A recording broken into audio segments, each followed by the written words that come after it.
Hi everybody, I'm so glad you're going to be joining us this semester in English 863, which is Teaching Young Adult Writers. In our class, some of our class colleagues are in the Masters in English and Writing Professions program. Some of our class colleagues are in the Masters of Arts in Teaching program, and some class colleagues are in other either education or English-related graduate programs.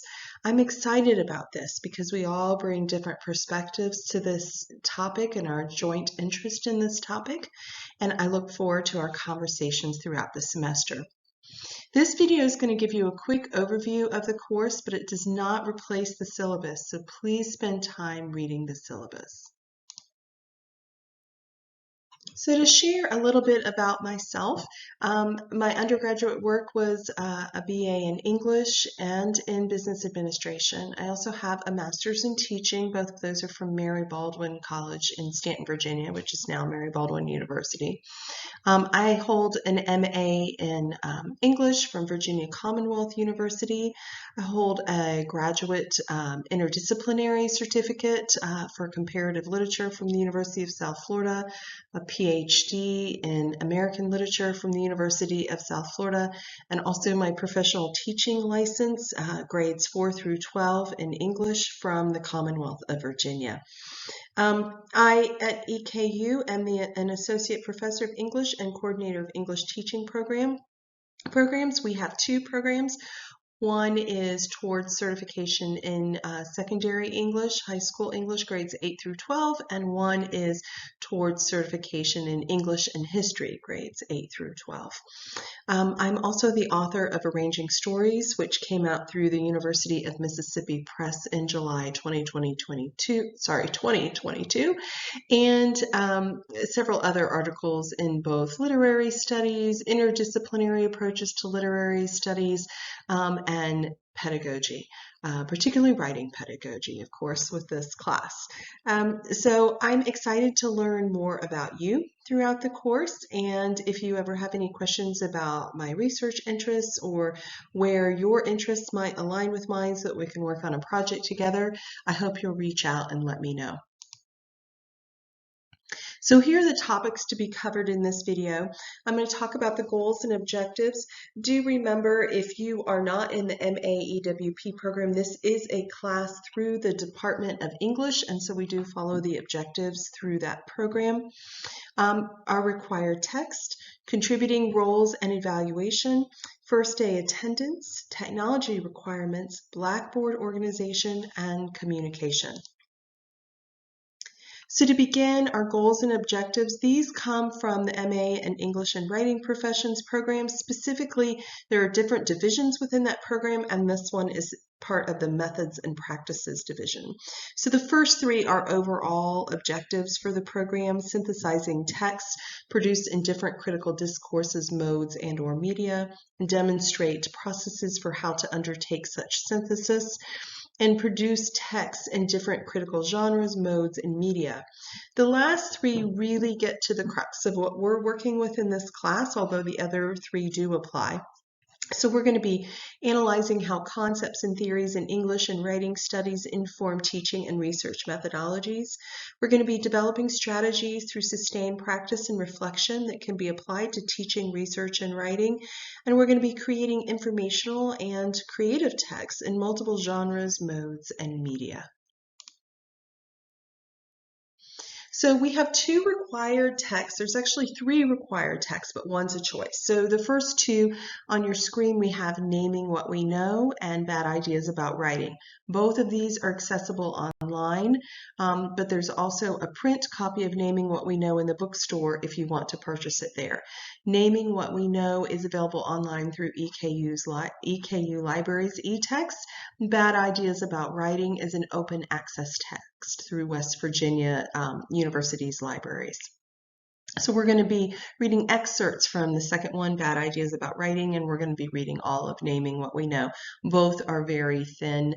Well, first, the Naming What We Know is a very thin book, and it looks at threshold concepts in writing studies, and so it's very manageable and digestible. So the other one is you're going to be choosing between reading Whereabouts, which is by Juba Lahiri, Memorial Drive, which is by Natasha Trethway, or Wild Card Quilt, which is by Janice Ray. In the past, students always read Wild Card Quilt, but I decided to provide an option of 3. All 3 of these would pair wonderfully with the writing that we're going to be doing in the course. You'll choose one and you'll need to stick with it once you choose it. You're welcome to buy all 3. They're all available in print in the bookstore, but you only need one for the course, and you get to select which one you want. So I want to talk a little bit about the structure or the contributing roles and the way evaluation works in this class. English 863 uses an inquiry and constructivist approach to asynchronous online instruction through written documents, recordings, and videos.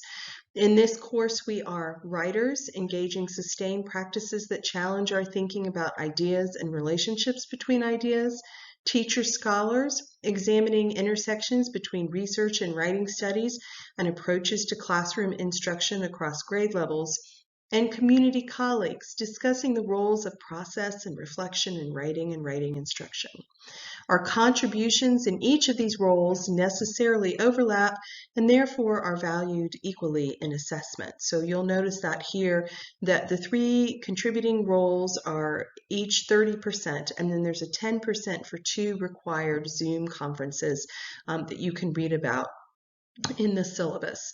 Underneath writing contributions, you're going to be reading from your selected memoir fiction book, and I just talked about that in the required texts and supporting materials. You're going to be writing autocritigraphical and critical reflection essays. There's 5 autocritigraphical essays and 2 reflection essays. And you're going to be creating a pechakucha, which is just a form of a PowerPoint or Google Slides type presentation with your previously written work.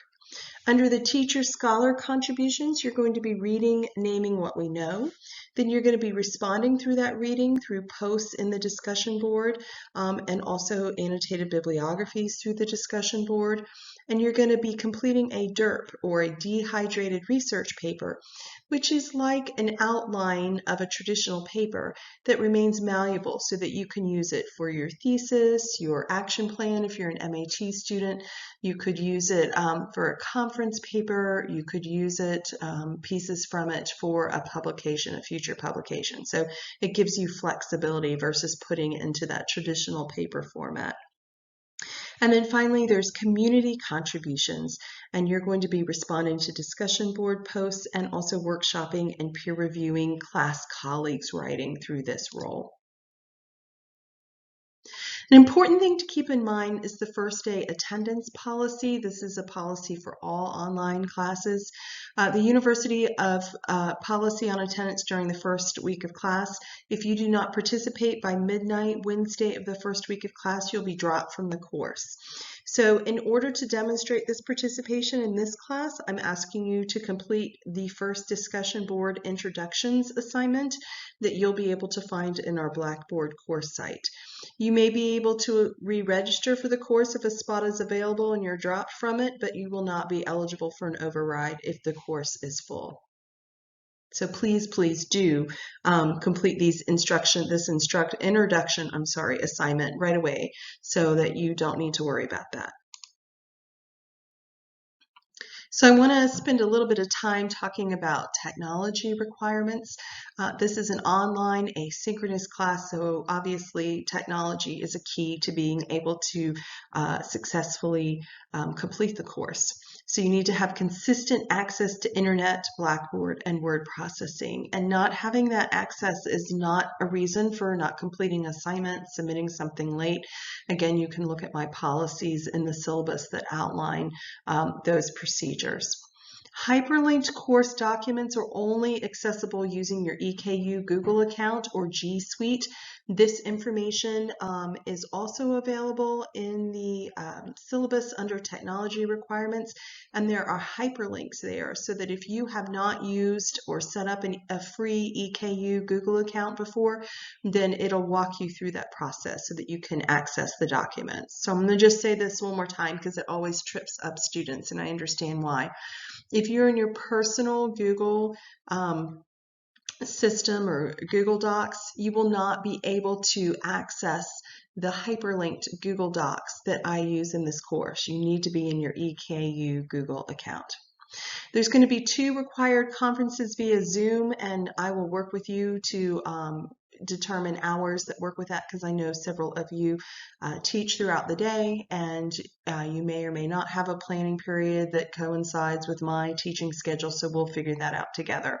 But it does allow us to have a little bit of face-to-face time, and it's at crucial points in the semester to kind of help guide you with that process. You're going to record readings from some of your essays, not all of them, but selections of them. I just used my iPhone to do that in voice recorder, but you could use a similar application on your PC or Mac that can be uploaded and accessed in Blackboard as an MP4 file. And then your end of the course visualization or PechaKucha will also be saved as an MP4 file.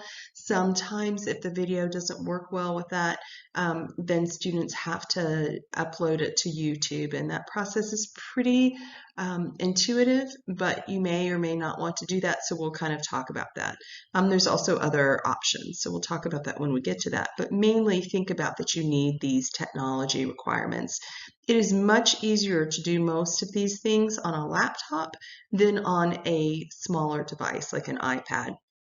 And if you don't have access to a laptop, you can rent them for free through the IT Geeks, which is located on the first floor of the library behind where the old Java used to, or where the Java location used to be before they moved. So I want to spend a little bit of time talking about Blackboard organization, but really once you get into it, this is the best way to kind of learn this piece. You'll notice on the far left-hand column, think of that as a filing cabinet, and this is where you can kind of access all the things. So every announcement that I send, I will email as well, but if you lose that email, you can go back and find it there. The syllabus is hyperlinked there under course information and instruction, and the weekly agenda, which is a module like you see here on the screen for week 1, and you'll notice that everything is hyperlinked except in a very meta way, except the video that I'm doing right now, which will be hyperlinked. And so you can just, it's a one-click thing. You click on the week, and then you click on the links that you need to get you to where you need to go. The only difference is for the assignment submissions. If you notice, those are in green, and you submit them in the left-hand column of the screen under assignments, assignment submissions. That is the only place where you need to navigate between the agenda. Otherwise, everything is hyperlinked and ready to go. So under assignments, I have an assignment sheet repository in case you can't remember where a specific assignment sheet is from a previous week. You can go in and find that. Also the discussion board, which is in the assignment submissions as well. You can access it either way, but I have that there for you. So you can use either of those 2 things, because we do use the discussion board for the teacher scholar contributions. And I do want to point out, a lot of times I try to, so everything is separated into those 3 components, except for week 1 where you have introduction to the course. You'll have the writer contributions, the teacher scholar contributions, and the community contributions each week. It's divided that way. It is imperative that you do things in order. So if you, for example, in week 1, try to complete the analysis and response assignment, which is number 7 under writing contributions, before you've done the readings to do that assignment, it won't make sense. So you need to, everything is listed in order on the agenda on purpose. It's a very purposeful, scaffolded instruction ordering system. So please do that. There was something else I wanted to tell you. Well, while I'm thinking of that, you can see here under contacts, this is where you can find out more information about me, although I just shared a fair amount with you earlier. You can also, I will post after a couple weeks go by, the Blackboard, the EKU email addresses only of class colleagues.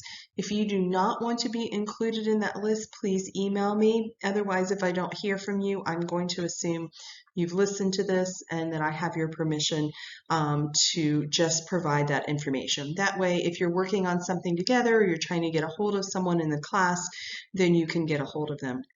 And then also there's the Zoom access link for appointments and conferences, which is my personal Zoom room, which is always the same. So that's there.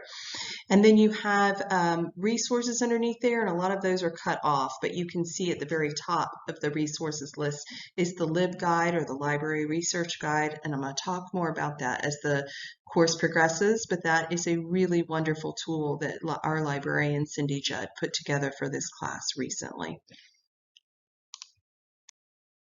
So finally, in terms of communication, here is my EKU email address. I do respond to emails within 48 hours, and usually much quicker than that, except on the weekends. So I typically do not respond on the weekends, but I'll respond during the week. Beckham 337 is where my office is located, and Beckham is the building that is, if you're standing near the library, it's like kind of to the left of your library towards Lancaster Avenue. And then also I just showed you contacts in library, sorry. You can find information and how to find me through that, and then also your class colleagues' emails. So if you have any questions for me, please reach out. I'm really looking forward to this class and our work together, and I look forward to reading your work and to just getting to know you soon.